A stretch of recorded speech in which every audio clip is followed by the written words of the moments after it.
ఎంతెంత దూరాన్ని నువ్వు నేను మోస్తూ ఉన్నా అసలెంత అలుపే రాదు.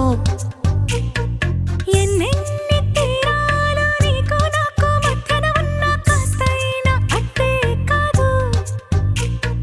నీతో ఉంటే తెలియదు సమయం, నువ్వు లేకుంటే ఎంత న్యాయం. గడియారంలో సెకనుల ముల్లే గంటకి కదిలిందే.